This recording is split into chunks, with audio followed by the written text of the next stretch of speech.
რა გადაწყვეტილებას მიიღებს ნაციონალური მოძრაობა გააგრძელებს ოპოზიციური პარტიის როლში პარლამენტში მოღვაწეობას თუ არ სიტყვის მანდატებზე მეორე დღეა გადაწყვეტილება არ მიუღიათ. Ვისი მიზეზი დამარცხდა ნაციონალური მოძრაობა არჩევნებში პირველი განცხადებები სოციალურ ქსელში გაკეთდა შოთა უტიაშვილი ნაციონალური მოძრაობის არჩევნებში დამარცხებას მიხეილ სააკაშვილს უკავშირებს, რასაც სოციალურ ქსელშივე მისი მისამართით ბრალდებები მოჰყვა. დღეს ერთმანეთის მიყოლებით ნაციონალური მოძრაობის ლიდერები Facebook-ში პოსტებს აქვეყნებდნენ, მათი ნაწილი პარლამენტში შესვლის მომხრია, ნაწილი კი წინააღმდეგი. სწორედ ამ საკითხთან დაკავშირებით ოდნავ მოგვიანებით ლიკა ალილიშვილი საუბრებს. პირდაპირ ეთერში მანამდე კი დღეს კიდევ ერთი თემა, რამდენი პარტია შედის საქართველოს მეცხრე მოწვევის პარლამენტში, შეკითხვა არჩევნებიდან 2 დღის გასვლის შემდეგაც კვლავ აქტუალურია. ცენტრალური საარჩევნო კომისიის საიტზე საქართველოს პატრიოტთა ალიანსის ხმათა რაოდენობა დღის განმავლობაში რამდენჯერმე შეიცვალა, თუმცა დღის ბოლოს კვლავ არ არის დაზუსტებული გადალახა თუ არა პატრიოტთა ალიანსმა 5%-იანი ბარიერი. გენო სიყმაშვილი საუბრებს პირდაპირ ეთერში. გენო, მოგესალმები და გისმენთ.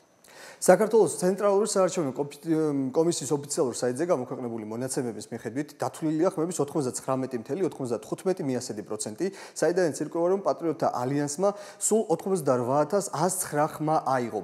სულ ცოტა ხნის წინ ჰქონდა CSKO-ს ბრიფინგი, სადაც განმარტა, რომ ხმების საერთო რაოდენობიდან გამომდინარე ეს 5%-ია. ამასთან პატრიოტთა ალიანსის ხმების რაოდენობა CSKO-ს საიტზე დღის განმავლობაში მუდმივად იცვლებოდა. დღის პირველ ნახევარში 88,132 იყო, დღის მეორე ნახევარში 88,177-მდეც კი ავიდა. თუმცა დღის ბოლოს 177-დან 109-ზე ჩამოვიდა. ამასთან დაკავშირებით ცენტრალური საარჩევნო კომისიის პრესპიკერი განმარტავს, რომ ეს მაჩვენებლები შესწორების ოქმების გაანალიზების შედეგად იცვლება, რომლის გათვალისწინებითაც შესაძლებელია ხმები გაბათილდეს კიდეც.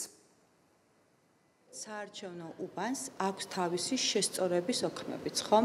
პირველ ეტაპზე იტვირთება შემაჯამებელი ოქმები საუბნო საარჩევნო კომისიიდან და მას მოყვება ასევე შესწორების ოქმები თავისი ახსნა განმარტებით და იტვირთება ის შესწორების ოქმში არსებული მონაცემებიც. სწორედ ამიტომ მიმდინარეობს და ამიტომაც იცვლება მონაცემები, რომ მონაცემები მოწმდება და იქ სადაც არის ასევე შესწორების ოქმი, რომელსაც აქვს ისეთივე სამართლებრივი იურიდიული ძალა, როგორიც გააჩნია თითოეული საარჩევნო უბნის შემაჯამებელი ოქმის ძირითად ნაწილს, ეს მონაცემები არის შესული. როგორც გვახსოვს, ირმა ინაშვილი საკუთარ პარტიას 30%-იან წარმატებას უწინასწარმეტყველებდა, შეიძლება ითქვას, რომ 30%-ზე მეტსაც და ასეთი შედეგის ვერ მიღების შემთხვევაში ფართო მასშტაბიანი აქციების დაწყებას აანონსებდა. ის აცხადებდა, რომ აქციებს პატრიოტთა ალიანსი 8 ოქტომბრის საღამოს 8 საათიდანაც დაიწყებდა, თუმცა რამდენადაც ვიცით, არ დაუწყია მას და არ დაუწყია აქციები მეტიც 2 დღის განმავლობაში პატრიოტთა ალიანსში არ გაკეთებულა ამასთან დაკავშირებით არანაირი განცხადება. ჩვენ ვცდილობდით ამ 2 დღის განმავლობაში დავკავშირებოდით პატრიოტთა ალიანსს და მათი გეგმების შესახებ შევეტყოთ, თუმცა ისინი ჟურნალისტებთან საუბარში აცხადებდნენ, რომ შიდა პარტიული მოლაპარაკებები მიმდინარეობს მათ სამომავლო გეგმებთან დაკავშირებით, თუ რას გადაწყვეტენ, როგორ მოიქცევიან, თუმცა ცოტა ხნის წინ დღის ბოლოს მაინც გაკეთდა პარტიაში საარჩევნო შტაბის ხელმძღვანელმა გოჩა თევდორაძემ გააკეთა განცხადება, რომელმაც განაცხადა, რომ 5%-იანი ბარიერი მათ გადალახული აქვთ და ეს CSKO-ს საიტიდანაც ჩანს და მათ მიერ საუბნო ოქმების დათვლის შედეგადაც ასევე მიიღეს მათ 5%-ზე ბევრად მეტიც კი და ამასთან ირმა ინაშვილმაც გააკეთა ცოტა ხნის წინ კომენტარი ჩვენთან, სადაც განაცხადა, რომ პატრიოტთა ალიანსი შევა პარლამენტში და ბოიკოტს არ გეგმავენ. ჩვენ 2 დღის მანძილზე არ გაგვიკეთებია კომენტარი და არც ახლა არ მინდა იმაზე დეტალურად საუბარი, რაზეც ვილაპარაკებთ შედეგების გამოცხადების შემდეგ.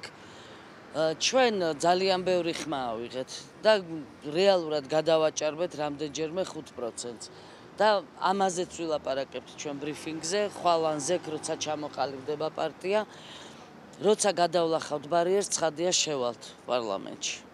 სამომავლო გეგმები? გეგმებზე მერე ვილაპარაკოთ ნაადრევია. მინდა მოუწოდო ყველა არასამთავრობო ორგანიზაციას მედია საშუალებებს, რომლებიც განშით არიან ამ საკითხის დაკავებული და უთხრა, რომ საიტზეც არის გამოქვეყნებული და ოფიციალური მონაცემით 5%-ზე ბევრად მეტია საქართველოს პატრიოტთა ალიანსის ხმები. ჩვენ ამ ხმების დაცვას შევძლებთ. აქედან შეიძლება ერთადერთი დასკვნის გაკეთება საქართველოს პატრიოტთა ალიანსმა გადალახა 5% და მოხვდა საქართველოს პარლამენტში.